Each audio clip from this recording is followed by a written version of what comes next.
Hello there, my name is Catherine Learn. Welcome to starting your own queer art club. Thank you for having me. I'm so happy to be here at QZZF Zine Fest. This is my second year participating and the second workshop I've given. A few years ago, I gave a workshop on how to collect an international call for submissions and some lessons I learned while conducting my own open calls, especially navigating an international landscape. And this year, I'm really excited to talk to you about how to start your own queer art club. I just want to start off and say that I am by no means an expert. I haven't traveled the country starting queer art clubs or anything. This is just my experience of one that I started and I currently run. So it's just lessons I've learned while doing that. During this presentation, I will pause 4 times, and each of those pauses will be a 5-minute break. So there's one near the beginning, like after 10 minutes, and 3 near the end after about 20 or 30 minutes or so. And this is time for you to think, reflect, chat, and kind of plan your own ideas for your own art club. Since this is pre-recorded, I won't be speaking live to you. I've recorded this at another time, but on every page, every slide of this presentation, there's my Instagram handle at Canto Cutie. There's my email, join@queerart.club, and you can DM me, email me at any time with questions or your experiences or anything you want to know more about. And I will be checking my DMs and my emails at this time. And I'd be so happy to hear about your experience and give any advice if you're looking for that, or just be someone you can talk to, because it's isolating to have to organize and plan your own events. And this is a big deal, what you might embark on, so I'm happy to hear about it. There's no such thing as oversharing. So like I said, there will be 4 pauses, 1 near the beginning, 3 near the end. They're 5 minutes each. There will be a 5-minute timer. This will be premiered live, and if you're watching live, those pauses will be there for you. If you're watching this later, you can of course pause the video at any time. So my name is Catherine Learn, like I said. My last name is pronounced Learn as in learning, and my pronouns are she, her. I got into zines through my zine Canto, Cutie, which is an art and literature zine about the Cantonese diaspora. I definitely invite you to check out our Instagram or website if you want to learn more. And I also organize a local queer art club. And I'm going to tell you all about it.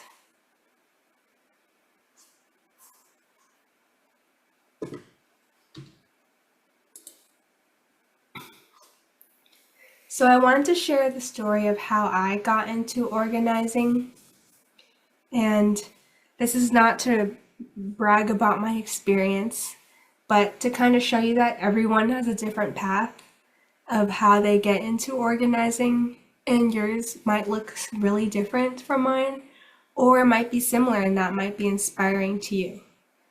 But after I tell you my story, there will be time in this presentation for you to reflect on your own story and how your own experiences will shape what your queer art club will look like. So I was a teacher for 6 years. I taught mostly middle school art, and I also taught 1st grade in public schools. And I studied education in college, and I had always known I'd wanted to be a teacher. Every job I ever had was like teaching at a church or at an art school or volunteering with children. And so I always knew that that was something I was interested in. But as I started teaching and getting more experience, there was something I enjoyed much more than the curriculum or the families or the students or my subject matter. It's that I really liked holding clubs at school. So when I taught first grade at a charter school, I had a lot of freedom to start whatever I wanted. And that year I started an art club where we had, this school didn't really have a formal arts program. And I was like, hey, I wanted to change that. So I had like one day after school per week where kids could sign up for my art club and just get a little bit more instruction than what they were offered in their art program. They only had art in a cart, so they didn't get any kind of painting. It was mostly drawing and very simple because each art lesson was only like 20 minutes long. So I just wanted to boost what we already had. I also started a yoga club, and that was also a group of students. It was open to everyone in the school, and I got yoga mats donated by a local yoga studio. They had just finished a large event, and then a lot of people left their mats, and they were in the lost and found for a long time, so they really wanted to get rid of these mats. And I was able to use them in my club. And I also started an art and literature journal at the school where there was a team of students a team of fourth graders that edited and curated art and literature submissions from the students and decided what should go into it. And we used Google Slides to put it together because, they're in fourth grade. We couldn't use Affinity Publisher or InDesign. And so it was a lot of fun. And when I taught middle school arts, I know this is called something different in every state. Sometimes it's called an elective, sometimes it's called a unified arts, sometimes it's called specials. I've actually taught in 3 different states, so I know that the lingo is different. But at that school, I really loved organizing with teachers. So at this school, they didn't have like a really strong culture of happy hours, and then that's when I started, you know, as the art teacher in the school, I'm more in a prominent position. All teachers know who I am. And so I started gathering groups of teachers to be like, let's go out after work. Let's meet up on a Saturday. And I would unite teachers that previously had never been outside of school together, never worked together on any kind of projects in school. And that's kind of how I got started. I love being social. I love celebrations. Some schools, the teachers already have a strong culture. Maybe it's called like Sunshine Committee, where there's a group of teachers devoted to honoring like when a teacher has a birth or an anniversary or some kind of birthday or they get married. And so I loved being a part of that. I also liked starting book clubs with other teachers. This is around 2020 where there's a lot of book clubs popping up, people wanting to learn more and people having more free time, of course. And so I love starting book clubs with other teachers. And something I enjoyed a lot was including new people and teachers who were not teachers who historically had not been invited to stuff. So maybe their teachers written off as like, oh, they just see this as a job, they don't care, or like, oh, those teachers, they don't share the same views on kids and discipline as I do. And so there in any workplace, there are people who are left out and feel like, oh, I'm not in the in crowd. So when I started working at a school, I loved bringing in the people that never come out. I loved talking to like the older teachers, the more quiet teachers. And I tell you all these stories about my teaching experience and what I liked because I found out that although I had taught this many years, what I really, really, really liked across all my jobs and across every school I taught at was I loved bringing teachers together. And what I always thought was that I was talkative, I was social. Really, this is a skill that can be used formally. So I had also served in union organizing, labor organizing, political and campaign organizing. And a lot of these skills were used to write resolutions and That's fine, and I was glad to use my, socializing skills and my ability to bring a lot of people together. But what I liked more than that, and what I continue to do today, even though I am not a teacher anymore, is I still organize and I still bring people together. It's not through my workplace anymore because I no longer work at school, but now I live in rural Vermont and I bring my community together. And I like to bring, um, so I like to bring adults and I like to bring children together. And that's kind of the idea behind my queer art club. It's adults and families, children and families together hanging out. It's a casual drop-in club. There's dinner provided at every single one. I do take registrations for each one, so people can't just show up. There is a registration process required to protect the families who show up. But I still love bringing people together, and I do it now, today, in a different, totally different landscape than when I started, which was teaching. And that's kind of my story of why I love bringing people together, how I learned that I love to bring others together. And I think in this kind of work, it's very important to think about your why because everyone gets here from a different path and people have different reasons for why they want to bring people together. And although it seems like it's interpersonal because you're organizing those people and it doesn't involve you, really it does because this is a very intimate, this is something you do with your whole heart. And it's really important to reflect on why you want to do this and why you want to start your club.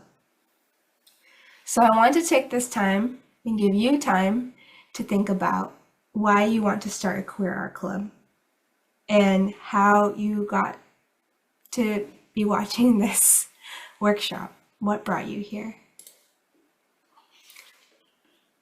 So I'm going to give you 5 minutes to think about what is your why? How did you get here? Why do you want to start a club? What do you want to learn today? But why do you want to bring people together? So I'm going to start the timer.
Hopefully, you had some time to reflect on your why, and if you would like some feedback, or if you just want to share it with anyone, feel free to DM me. My Instagram is in the corner, or email me. My email is join@queerart.club. I'm so happy to hear about any reasons why. If you have questions, feel free to send them my way.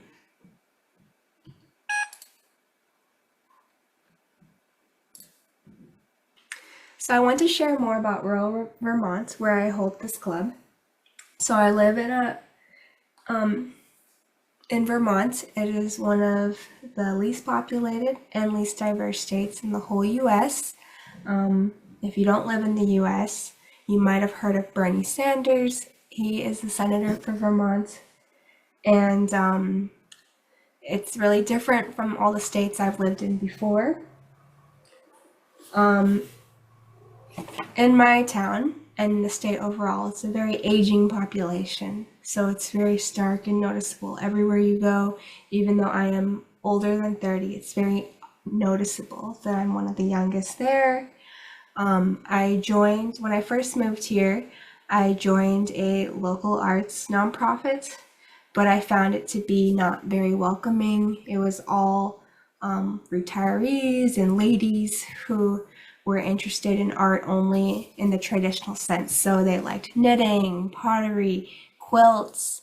And so I didn't really fit in with what I like to do, which was zines and painting and portraits. Those were not really welcome. But I did make a friend right away who was someone local and younger than me, also queer, and we hit it off right away and we hung out all the time. We'd go to a lot of the events at our local arts nonprofit, and again, we'd be the youngest, but I had a really great relationship with them and I really enjoyed being their friend. And outside of the arts nonprofit, our town, it's not exactly, the happy, queer friendly town that a lot of people might picture Vermont to be because it is a blue state, but still living in a rural town. Like there were some incidents that are well known about things. There were incidents that it showed time and time again that it wasn't safe for queer people. There was a trans candidate who ran for public local office who got pushed out. And there's, like many other rural towns, there's a growing vocal minority of people, spreading lies about LGBT people. So trying to out teachers, making fuss about pronouns, drawing attention to that the school is celebrating National Coming Out Day or doing activities related to Black Lives Matter. So there were just compounding events and that kind of showed that it wasn't a safe place for minorities, especially queer or BIPOC. And Um, this town being like this made me and my friend really want to start some kind of third space for young artists like us, not necessarily queer, to hang out. And so that's kind of how we got started. It was just me and her hanging out, and we each invited a friend. And so this is a picture of the four friends. We hung out. We committed to hanging out one Friday per month for an entire year. We would bring our own art projects. There was no agenda. We just set the time. We all brought our own drinks. Over time, we started ordering dinner together. There's a pizza place next door. We would work on. So I remember the first year I was working on a rug. Someone else was working on drawing. Someone else was in art school, so they always bring their own projects. Someone was an art teacher, so they always kind of plan their curriculum. But it was very casual, no set agenda, just agreeing to meet every Friday. And while we didn't like make a promise up front, that's what ended up happening. None of us ever missed a meeting, and it just started from there. So this was all of 2023, starting from January. Occasionally, one or two other people would come, and we'd be like, "Ooh, a special guest! Our club is getting well known." But usually, the next month after, it would be just us four again. Something that made this special was that we had the space. So me and the friend who also is a member of this, a member artist of this nonprofit, we she worked there as a studio or gallery assistant, and I helped with some of the programming, like the youth programming on occasion, and this was all on volunteer basis. But we had access to this space. We had a key there. We kept it clean. When we left, we cleaned up, we locked up. We were very consistent. We consistently advertised, even though no one came. We still like made a poster and set a date and made sure the executive director knew the date and that it didn't conflict with any events happening. Like I mentioned, we always brought our own food, and eventually we would make orders of dinners where one of us would pay and we would kind of rotate. And after a year of this, I started thinking, what if we took this club to the next level? What if we were to seek funding and see if the dinners that we were rotating around to pay for, what if it could be completely paid for by another entity? And that's when we started to seek funding sources. So one thing I thought about was gathering donations, but I felt like, it's us four, and we were already paying for, dinners for ourselves. That doesn't really make any sense. And I don't want to ask more people to come only to, ask them for money. That doesn't seem right. So I actually started asking around for grants or maybe like a stipend that could do this. The nonprofit that we were hosted at, they didn't have any funds, so we couldn't ask them. But I joined a lot of local Facebook groups, and this is kind of my plug for Facebook. Yes, Meta is evil. Yes, Zuckerberg is bad, and I do not support any of the work they're doing with AI or stealing or advertising. That's all very problematic. But Facebook at its core is still great for connecting people, meeting new people, and getting information out there, especially local information. So in Vermont, there was a Facebook group called Queer Exchange Vermont, and I joined it, and most of it is people all over the state looking for housing, sharing events. And so I joined it and asked if anyone knew of funding for our queer art club. So our art club, we call it Queer Art Club because most of the founding members are queer, but like I said, it's open to allies, it's open to everyone. We just called it Queer Art Club to give it more of a specialization. And so when I posted about the club, and that we were looking for funding to pay for dinners. That is just for members. Someone commented about a local grant, and it was called Samara Fund from the Vermont Community Foundation. And that's what we applied for the first year, just to have money to pay for our dinners. And surprisingly, we got it. And I think it really helped because the people in the Facebook group who answered my question, like, do I know any grants? They were actually on the committee, or they were friends of friends who are on the committee that do the reading and the deciding. They're like in the committee that decides who gets the grants. So that was really cool.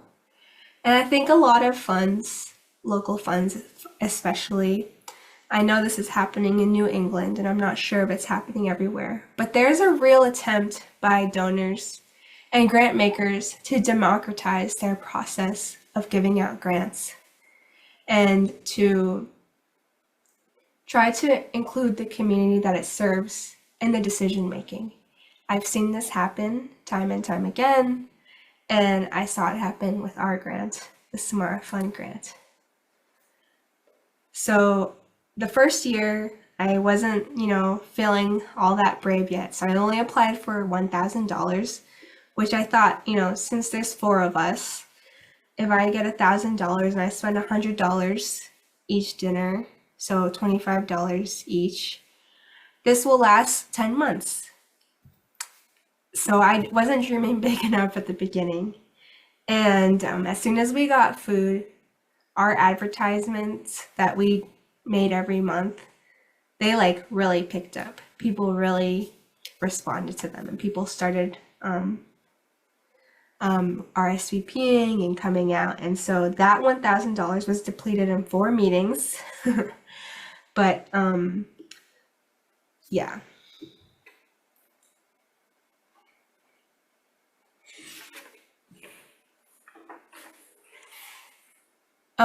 Because we are just an informal club that meets at this nonprofit, the nonprofit that we are hosted in, that's our fiscal sponsor.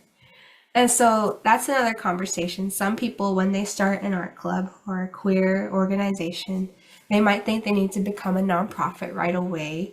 But for us, our route was to stay housed in the nonprofit and not become our own, because when you do, there's a lot of steps required. You have to get a board of directors. A lot of people who want to start nonprofits, you have to open your own bank account. You have to, a lot of them ask lawyers to get involved because of how all the paperwork involved in getting one started. So we never went that route, never want to go that route. We have a fiscal sponsor, and they accept funds on behalf of us. So when I apply for more funds, I apply for them under my nonprofit. But this requires a good relationship with the executive director, honest communication, an understanding of how the funds get deposited, and clear, like I said, communication is key. And I don't think any of this would have been possible if me and the other founding member who were member artists of this organization didn't already have such a strong basis. And we've had a history of working there. We've had a history of volunteering there. We know the director and board of directors. So that really helps.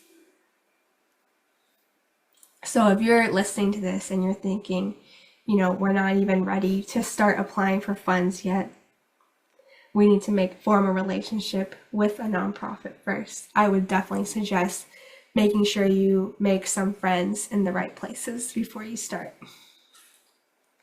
So our dinners that we got paid for. So like I said, the first year we always ordered from the same pizza restaurant that was next door. It wasn't anything special, and it was nothing that we were super excited about. But when I wrote the grant, and also another reason the grant proposal was accepted and we were granted the funds, was that I said that we would prioritize BIPOC-owned restaurants. There's not very many of those in Vermont. And because, our emphasis on immigrant run, and that we will only order from these restaurants, we're not just going to order from, the pizza place next door anymore. I think that the grant makers also saw that we were committed to our local community and that we want to use the funds to grow something that, they were invested in growing as well.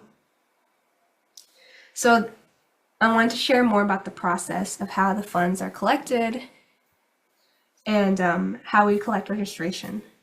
So we receive the grant money through the nonprofit. The executive director writes me a check, usually like half at a time. So with the $1,000 grant, I received only $500 at first. And once we had depleted that, I asked for the second half. Each month before, me and the three core members, we pick which date we should have it the next month. So we'll pick a Friday that we all agree on. And then at that time, we'll also agree on the restaurant. By now, we've made a lot of partners and restaurants that we order from repeatedly. But I like to pick restaurants where they are responsive to my emails, where they're someone that I've seen that they can pick up the phone really fast. And I also pick restaurants that can definitely generate an itemized receipt because you'll need that for grant reporting at the end. I also try to pick restaurants that have vegan and vegetarian choices to support more people. And so the month before, I will advertise the club on our nonprofit's Facebook page.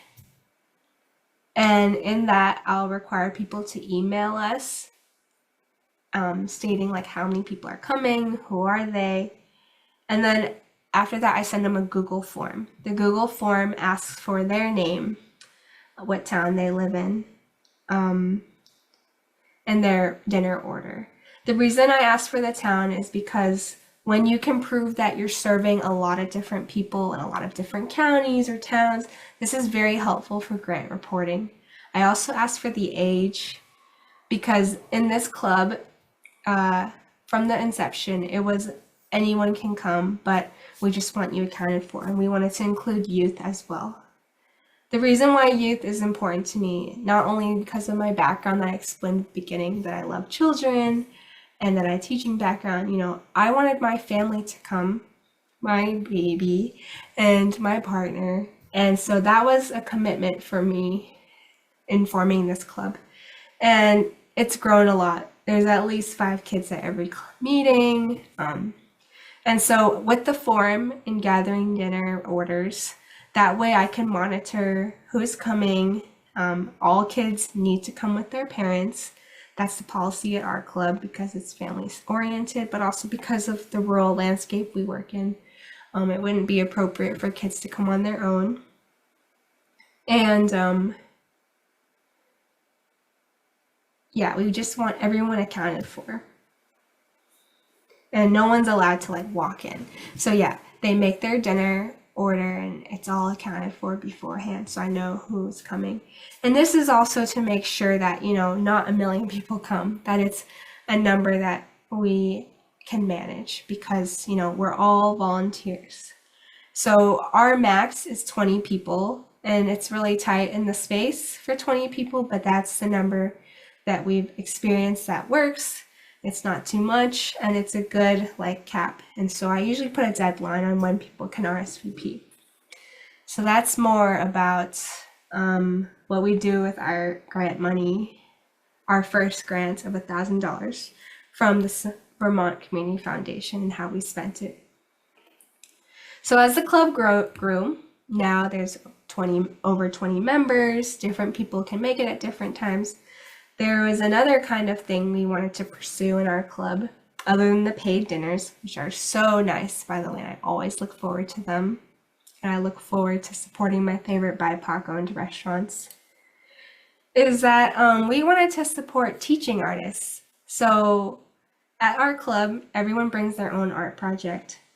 And while the mediums are so different and the projects are so different, we have found that people love teaching each other, formally and informally. And that got me thinking about our second grant, which was, what if we could compensate the artists that are teaching each other? And what if we can compensate the children who it might be their first time teaching someone else about art. And so that's what led me to write our second grant, which we also got from National Art Strategies. At the very core of this club, I want it to be member-led and student-centered. So there's never like, I try to kind of even the playing field in that we're all experts. Everyone is an artist here, young, old. Everyone comes here with knowledge. We're not here to give anyone knowledge or impart anything. Everyone is already an expert. And so I want to celebrate that in my club. And I thought the best way to do this is to let us teach ourselves. Instead of inviting artists from bigger cities or other like well-known queer artists, why don't we just compensate ourselves? And so that's what this grant is about. And it includes, so this was a grant we received for $7,500, which was a lot more ambitious than the first one. But this allows artists to be compensated in a really, I would say it's better than like teaching a part-time job because it's $100 per class. I think that's pretty good for 1 hour. And so we have one teacher per class, and they get $25 of reimbursement to buy supplies. And all the participants in the club do not have to take the lesson, but this is something they're just like demoing. And people who might not have a project that week or want to learn or want to support their friend, they can listen to this lesson. So that's how we did it. So this $7,500 also includes an expanded food budget. So we depleted our $1,000 original fund in just 4 meetings. And so now we have $500 allotted to each meeting, which is complete 180 from when I started, when I thought we would just spend $100 per meeting. Now we are always spending the max, which is $500 per meeting. So I also want to take this time to plug this organization, National Art Strategies. I recently did a program with them that honestly changed my life, and I want to plug that right here. They have a program called Creative Community Fellows. National Art Strategies is an international arts funding organization. All their funding comes from the Barr Foundation, which is from a pretty well-known arts endowment in New England. I don't know if you've ever been to like an art museum and you see like, oh, this museum is made possible by, and they like list a bunch of families or individuals. So a lot of these names that you see and you probably never think about again, they are either, a lot of them are dead or they're still alive, and they have started a trust or a fund specifically for the arts. So there's some people who are so rich that want to fund projects and they don't have time to think of ideas, but they want to fund ideas that people have, such as Art Club, Queer Art Club. And there are funds to go directly to that. So that's what National Art Strategies does. But they, like I mentioned, they have a program called Creative Community Fellows. And that was an amazing program just for artist organizers. So basically what I am. And I was in a cohort with 20 others from Connecticut, Massachusetts, Rhode Island, Maine, and New Hampshire, and Vermont, of course. And we were brought together to talk about our ideas. Everyone came to so we had like 2 retreats. People came to the retreat with what we're doing, like what we're implementing in our own communities. So that's where I kind of started talking about Queer Art Club and just talking about like, yeah, it's just very casual, 4 friends meeting up, but it's growing. And I got to hear about other people's organizations and what they're doing. And this is actually where I got the idea to apply for more ambitious funding. This $7,500 grant I'm talking about right now, it's only available to alumni of this program. So what I didn't know when I first started writing my very first grant was that there are funds available only for alumni of certain prestigious programs. You can only get access to them if you go through them. I'm really happy I did because we did get this funding. It was free. I really enjoyed meeting the 20 other organizers. We really got along. I learned so much.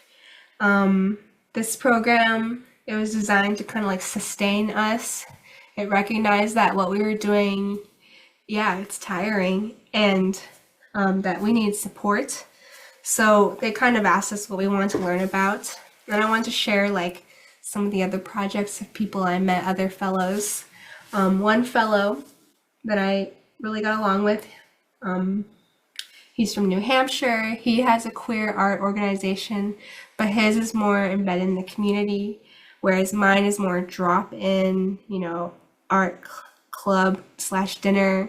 His has more, they have started scholarships, they have funds for artists for travel, they have workshops, they've become their own nonprofit.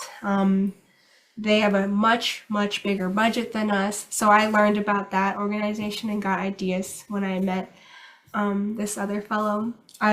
Someone else I met, they live in Massachusetts.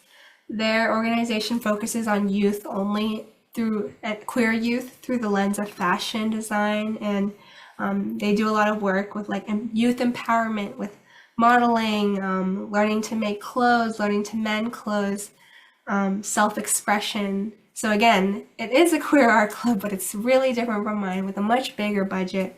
And now they do podcasts with the youth, and it's really all these people I met through the Creative Community Fellows program, all made possible by National Art Strategies. And I'm so honored to be part of this alumni network and to not only get these funds, but to meet these amazing people. And this is where I actually got ideas on how Queer Art Club can grow and how it has grown, because I didn't even have the idea to do teaching artists until I met another fellow who has already implemented this and gave me the idea like, wow, like there's a next step for us. And I will plug this program forever. It really changed my life. So in talking about the other fellows and their programs and thinking about my own art club, instead of thinking like, I gotta make it just like theirs, like they are impacting so many more people, whereas I have, a measly 20 members. What actually I want you to walk away with is, as you're planning on what you're gonna do with your art club, if you're gonna make one, if you're gonna start one, is to think about what untapped needs there are in your community. Because, like I mentioned, where I live, it's rural. We don't have, even a third space to hang out. So before I start thinking about, youth empowerment and fashion and grants and scholarships for my members, I just wanted a dinner to hang out and like to have food to sustain us, and free food to kind of validate that we exist and that we deserve to be cared for. That's kind of the angle I took with my art club. And so my first piece of advice for you when you're starting your art club is think about what are the untapped needs in your community. And this goes back to what I was mentioning earlier, where I worked at schools where they had an amazing culture of happy hours. So they didn't really need me to start that at the schools. Or maybe I've worked at schools with a really blossoming queer community where there's a GSA, there's a few advisors, they're super involved, and so they didn't need me to start that. I've also worked with other people who have started what their community needed was a makerspace, or what they needed was like more like the music route. I have a friend that started Drink and Draw, which is a a DJ kind of happy hour where people can come together and make art. So every community has a different need. And for me, I thought I need to start small with just dinner before I start thinking about, start dreaming too big. And so I wanted to give you this 5 minutes to think about what are the untapped needs in your community? What's something that doesn't exist that you think should exist? What is something that you want to put into your community that didn't exist before that would benefit a lot of people? So at this time, I'll start the timer. You'll have 5 minutes to think about it. Feel free to DM me or email me any of your questions, any of your aha moments, anything you've noticed, anything you want to share at all. Think about what does your community need that doesn't already have that you could do with your queer or art programming.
With only 20 seconds left to go, I wanted to stop it before it did that horrific alarm noise.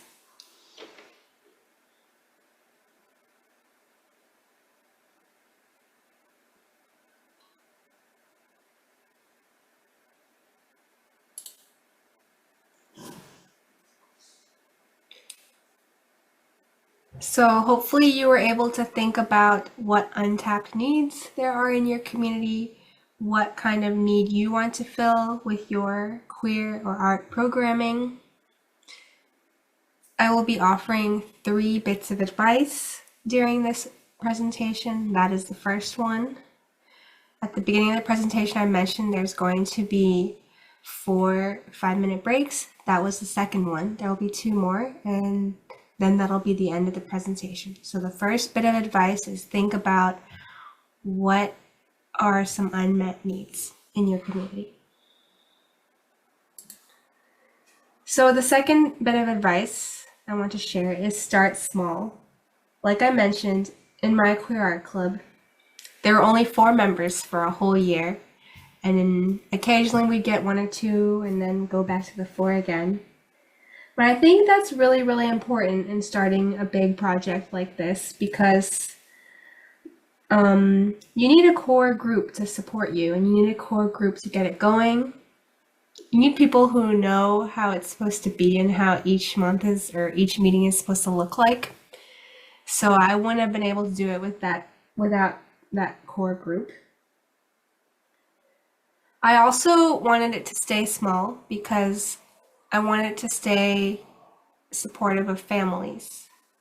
So, families, they can of course go to big events and go to crowded places, but I wanted it to stay intimate where everyone got to know each other and where it would be a safe place where I could bring my own children. So that's kind of why I was invested in keeping it small. Not exclusive, not to leave out people, but to keep it small. And I wanted to grow with my family. So mine was always had a focus on my family, which is my baby and my partner. And so I want you to take this time to think about how you can start small. Maybe there's a core group of people you want to reach out to start this. Or maybe you already know it's going to be you and your bestie hanging out and seeing who comes out with you. My advice, my second bit of advice, is to start small. After I attended that creative community fellowship, there were all these ideas and they all sounded so ambitious and so different, but I knew that I wanted to keep mine small, and I knew that I wanted to make sure I knew everybody every week because that's how I would feel safe at my club. Again, you can take this time to DM me, to email me, to take a break. Here's 5 minutes.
There's 10 seconds left of my second bit of advice, which is to start small. Hopefully you got to reflect on how you can start small for your queer art project. And this is my final bit of advice and my last slide for this presentation. I think the most important thing is to support yourself and support your project, and that looks different for everyone else. I think everyone's support will look different. Does support mean,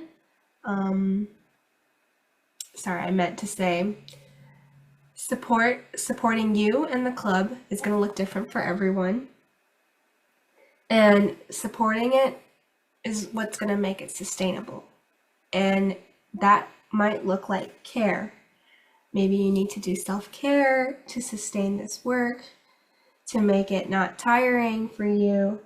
Maybe you need to make sure that core group of people is a group of friends that you really know and that you really trust. Maybe it's really important that you keep only positive people in the club. For me, I think it's sustainable not to open it up to everyone, or not to let others kind of take the meaning of the club and change it, or, it being a nonprofit, us being volunteers, trying really, really hard not to be asked to do more and being able to say no. For me, support looked like financial support. I wanted validation that this project was supported. Haha, that word again. But I wanted validation that there were people who liked this idea and who wanted to keep it going. So support for me looked like grants, it looked like funding, but it can look really, really different for everyone. And so I just threw some ideas at you. This is the last thing I want you to think about. The last 5 minutes is, what does support look like? And how are you going to ask for it?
We are approaching the last minute of the presentation.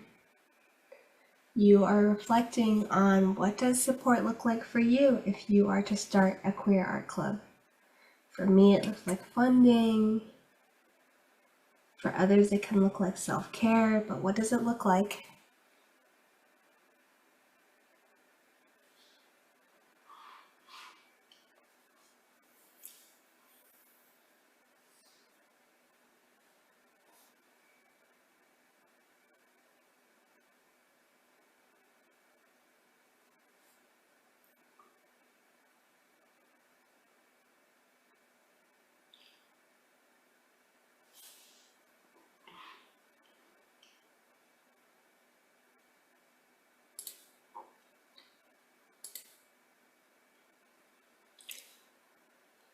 So during this presentation, I shared my story of how I started a queer art club.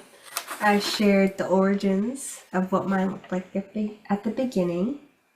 I shared how my journey for looking for funding, what kind of the 2 grants we have received, what they have funded, from the dinners to the teaching artists, and I shared 3 bits of advice to starting your own. One was looking for an unmet need in your community, the second was to start small, and the third was to find ways to support it, whatever that looks like for you. Thank you so much for listening to my story.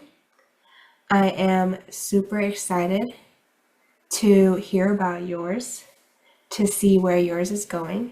If you want to share any anecdotes with me or anything you learned or what you're doing in your community, I'm really happy to hear about it. My email is right there. And thanks for having me, QZZF Zine Fest.